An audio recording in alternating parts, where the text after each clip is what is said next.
Shiva Shiva Shiva ఏమంటూనే Shiva Shiva. Delete చేయగలిగేది data మాత్రమే, కర్మ కాదు. కాలం కదిలిన, యుగాలు మారిన చేసిన పాపం నీడలా వెంటాడుతుంది.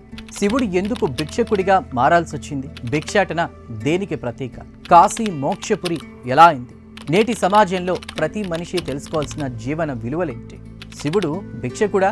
ఈ ప్రశ్న వెనుకున్నటువంటి మహత్తర సందేశాలేంటో తెలుసుకోండి కేవలం 3-4-5 నిమిషాల్లో.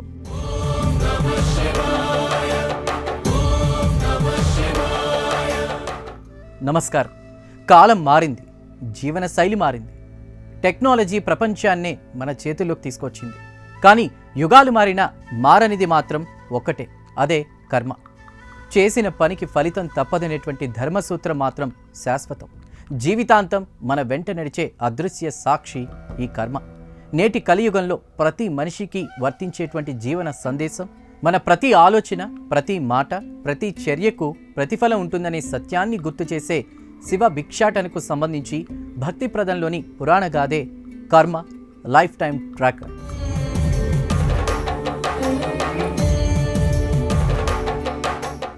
పురాణాల్లో దేవతల గాథలు కేవలం ఆధ్యాత్మికమైనవి మాత్రమే కాదు, నేటి మనిషి స్వభావానికి అద్దం పట్టే ప్రతీకలు కూడా.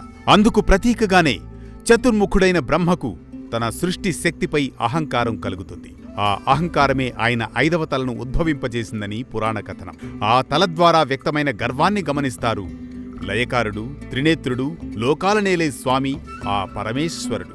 అహంకారం ఎంత ఉన్నత స్థితిలో ఉన్నవారినైనా దిగజారుస్తుందని గుణపాఠం తెలియజేసేందుకు శివుడు బ్రహ్మ 5వ తలను ఖండిస్తారు. కాని ధర్మ నియమాల ప్రకారం అది బ్రహ్మ హత్యా పాతకంగా మారుతుంది. ఆ పాపం శివుని చేతికి అతుక్కుపోయిన బ్రహ్మ కపాలం రూపంలో నిలిచిపోతుంది. ఎంత ప్రయత్నించినా అది విడిపోలేదు, పడిపోలేదు. అందుకోసమే ఆ బ్రహ్మ హత్యాపాతక దోష నివారణ కోసమే శివుడు లోకాల్లో భిక్షాటన చేస్తూ సంచరించే గతి పడుతుంది. ఆయన అడుగుపెట్టిన ప్రతి చోట ప్రజలు ఆశ్చర్యంతో, భయభక్తులతో చూసేవారు. అందుకే ఆయన రూపమే ఒక సందేశంగా మారింది, పాపానికి ఎప్పటికైనా పరిహారం తప్పదనేలా. కాలక్రమంలో చివరకు ఆ సర్వేశ్వరుడు శివుడు కాశీనగరంలోకి ప్రవేశించాడు.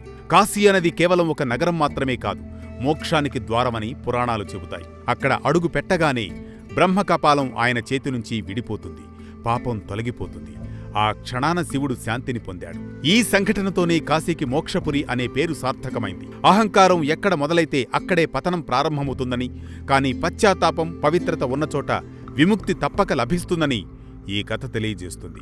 ఈ గాథను సమన్వయం చేసి చూస్తే బ్రహ్మకు తన సృష్టి శక్తిపై గర్వం కలిగింది. ఆ గర్వమే ఒక ప్రతీకగా 5వ తల రూపంలో చూపబడింది. అంటే అహంకారం పెరిగితే వ్యక్తిత్వం వక్రీకృతమవుతుంది అని. దాన్ని చూసిన శివుడు శిక్షిస్తాడు. కాని ఇక్కడ శివుడు ఒక దేవుడిగా కాదు, ధర్మానికి ప్రతీకగా కనిపిస్తాడు. ఎందుకంటే సమాజంలో తప్పు ఎంత పెద్దవాడిలో ఉన్నా అది తప్పే. బ్రహ్మకపాలం శివుని చేతికి అతుక్కుపోవడం అంటే చేసిన తప్పు మన వెంట ఎలా అంటిపెట్టుకు తిరుగుతుందో చూపిస్తుంది. పాపం మనల్ని వదలదు, దానికి పరిహారం తప్పదు. శివుడు భిక్షాటన చేస్తూ తిరగడమంటే మనం చేసిన తప్పుకు సమాజంలో మనమే బాధ్యత తీసుకోవాలి అనే సంకేతం. చివరకు ఆయన కాశీకి చేరుతాడు. కాశీ అంటే ఒక నగరం మాత్రమే కాదు, అది మార్పు జరిగే స్థలం. అక్కడ అడుగు పెట్టగానే శాపం తొలగిపోతుంది. అంటే సందేశం స్పష్టం, సమాజంలో ఎంత పెద్ద తప్పైనా పశ్చాత్తాపం, మార్పు ఉంటే విముక్తి సాధ్యం. హర హర హర హర హర హర అంటూనే హర హర. ఈ కథ నేటి సమాజంలో మనకు అన్వయం అవుతుంది. అధికారం, జ్ఞానం, స్థానం ఉన్నటువంటి ప్రతి ఒక్కరికి ఈ కథే ఓ హెచ్చరిక. అహంకారం మొదలైతే సంబంధాలు, సమాజం, వ్యక్తిత్వం అన్నీ చెడిపోతాయి. చేసిన తప్పుకు బాధ్యత తీసుకోవడం, మార్పుకు సిద్ధపడమే నిజమైన గొప్పతనం. అప్పుడే చేసిన కర్మలు వీడుతాయి, లేదంటే ఎన్నటికీ కర్మ అంటే లైఫ్ ట్రాకర్ విడిచిపెట్టదు. ఇది ఈరోజు హరిహర టీవీ భక్తిప్రదం కథనం.